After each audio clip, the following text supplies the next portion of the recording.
Oh, and about that secret passage to Malashov.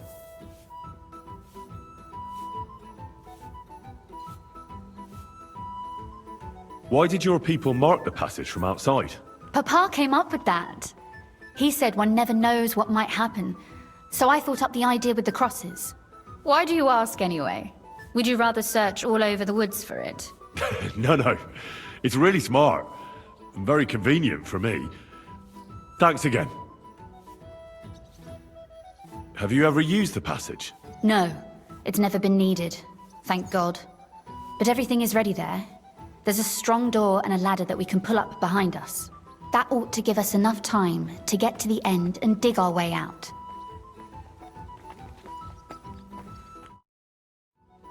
How did you find that secret passageway back then? I'm glad you ask, because it's a really interesting story. It all started when I was 12. One morning, I found a bat nailed to the Malashov gate. Peculiar, eh?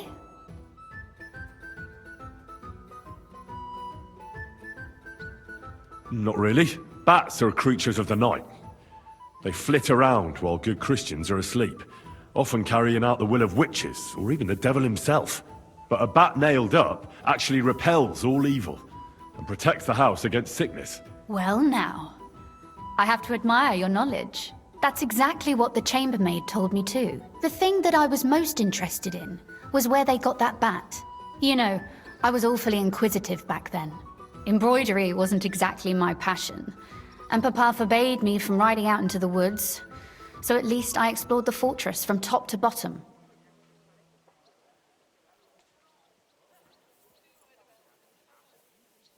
I know all about that. Not that I ever embroidered, but Pa never let me stray too far from home. Parents have no understanding for the adventurous soul, do they? But back to the bats. I found out from the guards that they caught the poor creatures somewhere in the cellars. So I went to have a look there and found a whole swarm of them. I followed them for a while, and I noticed that in one corner they simply disappeared into a wall. Strange, isn't it? I was full of curiosity, and I talked Papa into having the wall demolished. I remember there was even a priest there at the time, and he wasn't at all happy about it. He was afraid we'd dig into hell. But as you probably guessed, there was nothing behind the wall but a passageway leading off into darkness.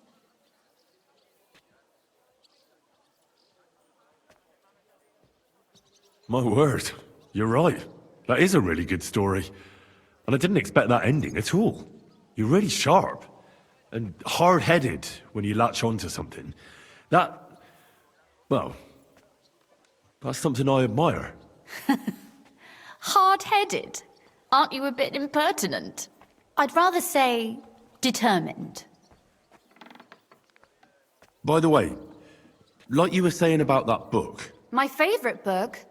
Pray tell, did you find it? As I wandered through the fortress, I stumbled upon von Bergov's chambers, and there it lay.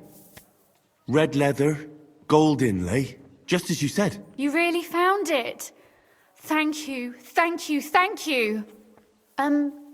By the way, did you have any time to leaf through it and see what it's about? I read a bit of it. What did you think?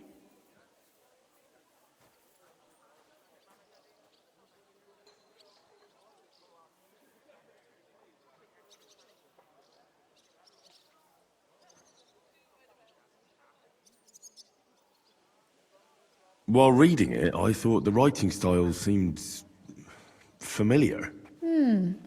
Really? Well, yeah. As if I knew the writer himself. Or herself. Women writing books. Come now.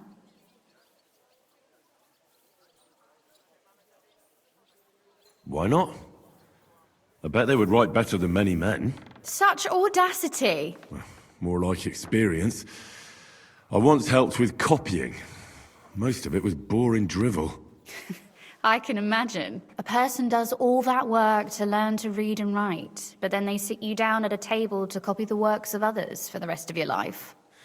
Waste of time, right? Not just time, above all, talent. Hold on. Who wrote this then? I did. Look, You've never thought about writing something? Me? And what would I write? How should I know?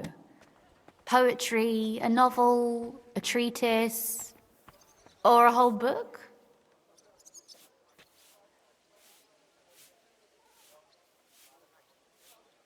That's a tempting notion. Who knows? In another life, I might have become a writer. Wouldn't you want to at least give it a try? I suppose I'm not quite sure where you're going with this. There are still a few blank pages left, so we could finish writing it together. You and me. What do you think? That sounds great. We'll have plenty of light and privacy in my chambers. Will you escort me? My pleasure. How should I start? You haven't thought of anything yet? Now, I have many ideas, but we must contribute in equal part. Both? Well, fine. And what should I do? Just tell me what you'd like to read about. A tale of a man or a woman? I'll take careful notes of everything. There are heaps of stories about men, so I propose one about a woman. All right, a woman then. But I'd need to know more about her. Such as... Tell me one trait that is important for you. What would impress you in a girl?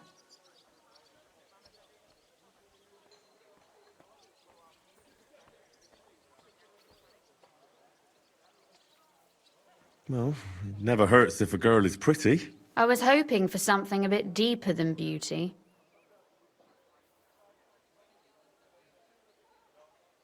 Well, what else could come to mind with you standing here before me?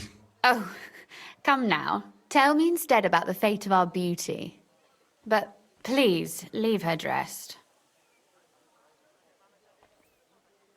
There are few enough happy endings in life, so I'd be for a happy end. I agree. And while Our Lady in the story may be beautiful, her pretty face alone won't bring about that happy ending. I'll put a more interesting feather in her cap.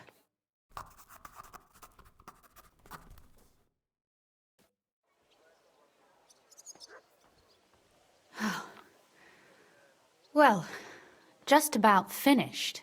Well, let's have a look. Not yet. Something's missing. What? A picture. I don't trust myself with proper illumination, but I think I can handle a sketch, especially if you'll be my model. What? And what on earth do I have to do? Imagine a beautiful lady is standing before you, and you are courting her. What would you do? Oh, I'd rather keep what I do to myself. But how about something like this?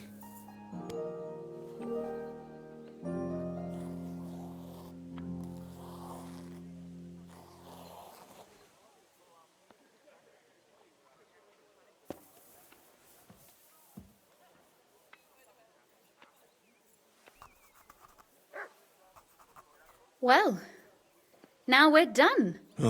Finally. I'm sore all over. Your suffering is over. Come take a look at what we've done. Your reward.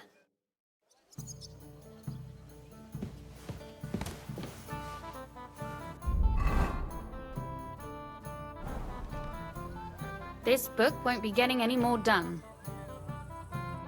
So what about that story of ours? Tell me your impressions. I haven't read it yet. Well, go make amends. I need a critical eye so I know what to improve.